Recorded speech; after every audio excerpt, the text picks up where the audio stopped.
We're talking about a forgettable moment in Kings history, but out of the mud rose a lotus, if you will. We were talking yesterday on the Drive, guys, about, was it February 4th, 1987?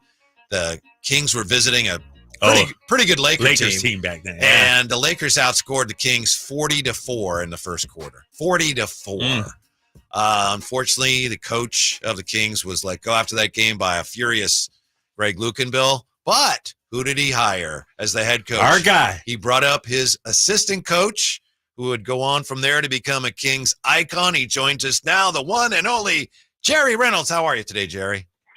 Hey, I'm great, guys. Yeah, that's an interesting story. You know, there's a lot more to that story, by the way. Really? Yeah, well, here's what happened. They hired me as interim after that, which I told them really they were actually firing a better coach than they were getting, but they had actually hired Bill Russell. They didn't tell anybody because he didn't want to take over in the middle of the year because he was smart. And so anyway, they didn't tell me either.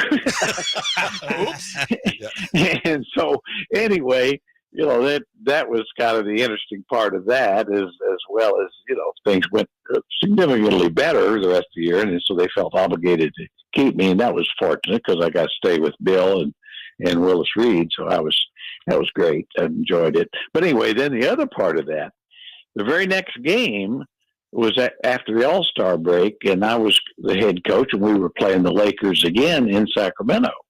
And I didn't even have an assistant then.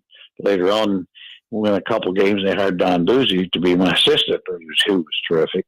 But in those days, but anyway, we were playing the Lakers, and on TNT, and I took a timeout. We were down 12-6, and I told the guys, I said, "Damn, we've really improved a lot already." So anyway, that was kind of the highlight of that game. Although we did play them pretty good. I think they beat us 8 or 10. But that was the Showtime Lakers, which, as you guys were talking, I was listening to you talk about some of the earlier champions, and they probably wouldn't match up with Showtime Lakers. Yeah. What did you make of all this talk about best players ever? And it was interesting because Michael Jordan said that Larry Bird was better than LeBron. Now, Michael Jordan he's got a little something against LeBron, but Larry as well as anybody. He was great, but what do you I've never even heard that comparison before. Larry Bird to LeBron James. What does the great Jerry Reynolds think of that comp? Well, I don't think it's a really good comparison. I mean, I really think that, they always call LeBron kind of a small forward, but he's not. He's always been the lead guard. And it's more of a comparison to Magic than it is to Bird, really. They're more similar. But, and as much as I love Larry Bird, and I think he's probably deserves ranked in the top 5, all over 5, 6, 7, somewhere in there. But I think I really believe that LeBron's the greatest player who's ever played. I don't, love everything about him or anything, but just the you don't longevity. Love that jersey he wears, do you? You don't like that jersey? I hate that jersey he's got on. Yeah.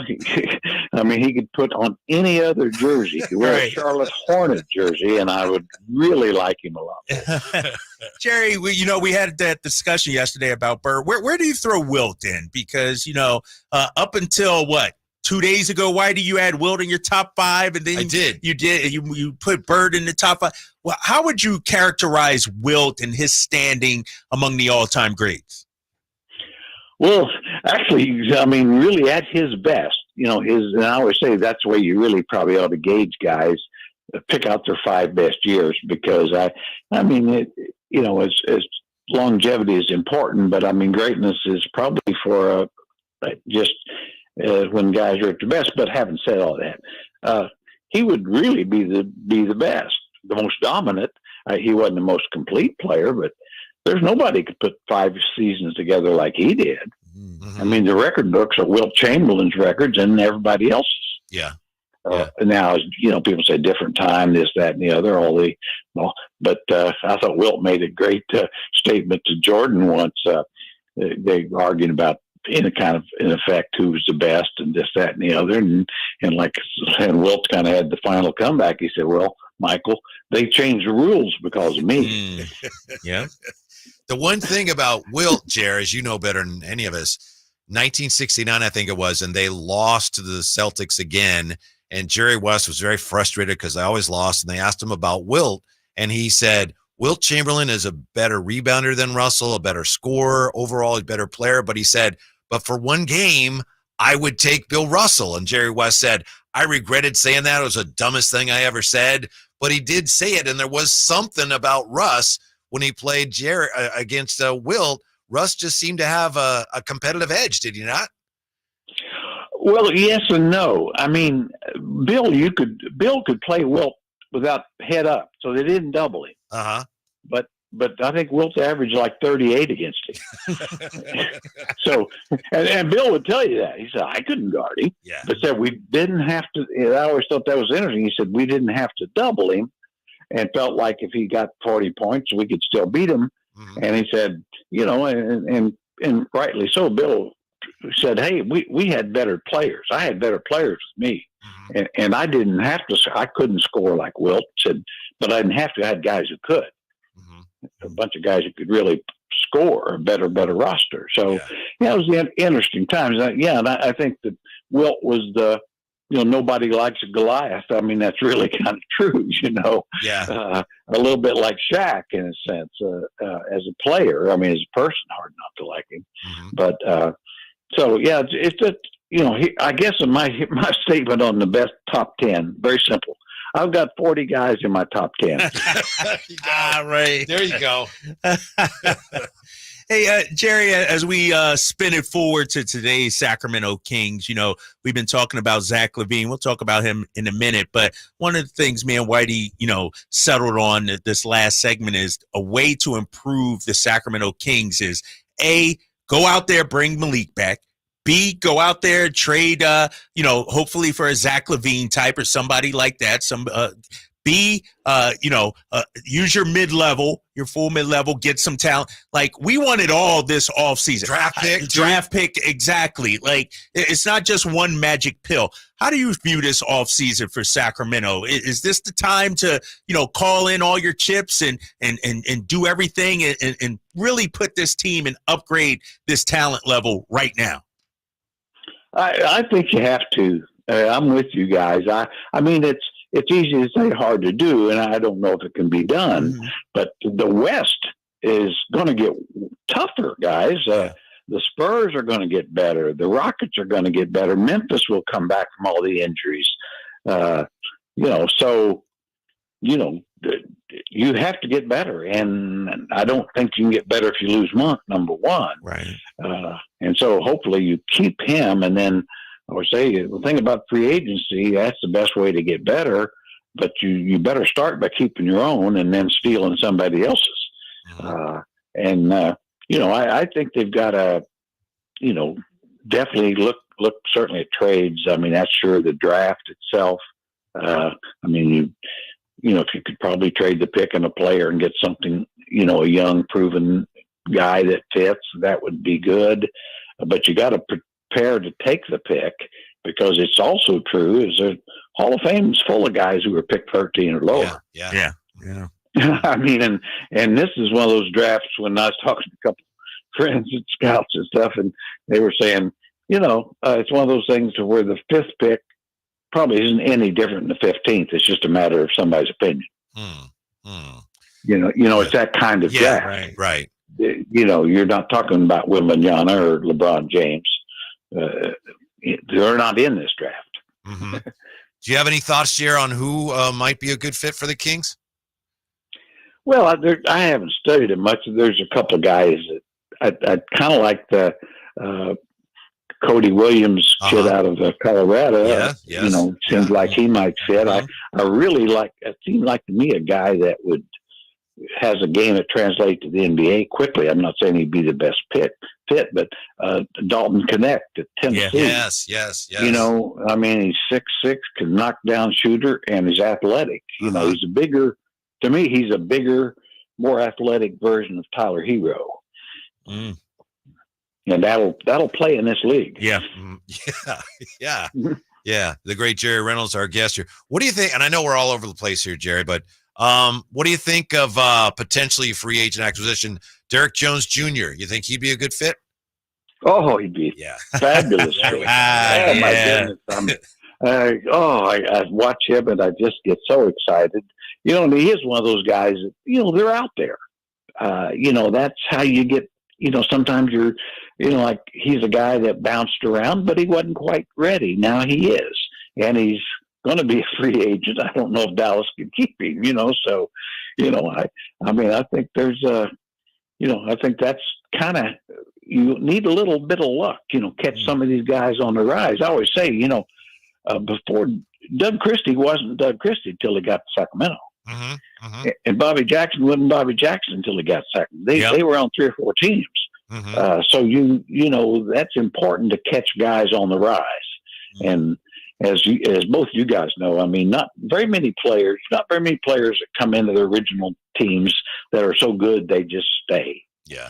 Ask the New York Knicks, Josh Hart, Jalen Brunson, and Dante DiVincenzo. Yeah. Uh-huh.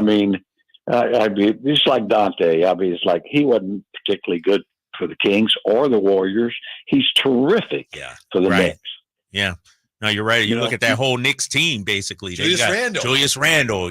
They got guys from and their draft picks quickly and RJ Barrett, they traded away, and so Jerry, when you look at the Kings, and I wanted to ask you about Mike Brown and his contract situation because we talked about this yesterday. It seems like the going rate for a head coach. Cover your ears, Jerry. I know that's my $10 million a year. Should an owner look to save money on the coach, or because it's the price of doing business, that's what the cost is? Just, don't let $1 or $2 million spoil something that you have going good right now. Well, that's, dollar bills can't coach your team for you. Mm-hmm. And so, and certainly you don't have a cap on coaches. So if you got a coach you like and is a good coach, you better keep them. Mm-hmm. And the going rate, it's too bad I wasn't involved in the going rate. But in those days, 300,000 or 400,000 was like tops. Right.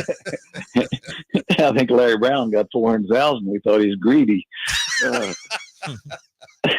So anyway, but Mike Brown's an excellent coach, and it's a matter of when whatever time the decision should be made. I know he's got a team, I guess, got an option after this year, but you'd like to believe they would make a decision, before the summer to where he's in the last year, that sort of thing.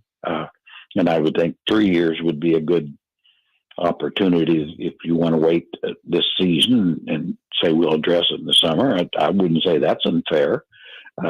Because he'd still be under contract, but you could, you certainly have enough basis to say, he's our guy. Let's sign him, not just let's extend him now 3 or 4 years, and not and rather than just pick up the option, sign a new contract. So that'd be my thought. Mm-hmm. Jerry Reynolds, nice enough to join us, and here it is, Jerry, as we look ahead to what could be a very important summer for the Kings. It was on this date in 1998, the Kings, and I think you were in player personnel then. I apologize if I'm wrong. Yeah, you guys made the deal. Otis Thorpe and Mitch Richmond going to the Wizards, were they the Wizards for Chris Webber. What was the thinking that went into that deal? We thought that Webber was way better than Mitch at that time. Yeah. Bingo. Yeah. I mean, it was a case of Mitch, had been great, but we felt he's on the downslide, and felt C-Web was really just starting to become the player that everybody assumed he would be. And part of that reason he's available, he'd made, Washington management and owner and I know, talking to Wes Unseld and different things, they really tired of him a little, as it were. And so when the trade was made, it wasn't a popular trade here. Because fans had really became attached to Mitch, obviously.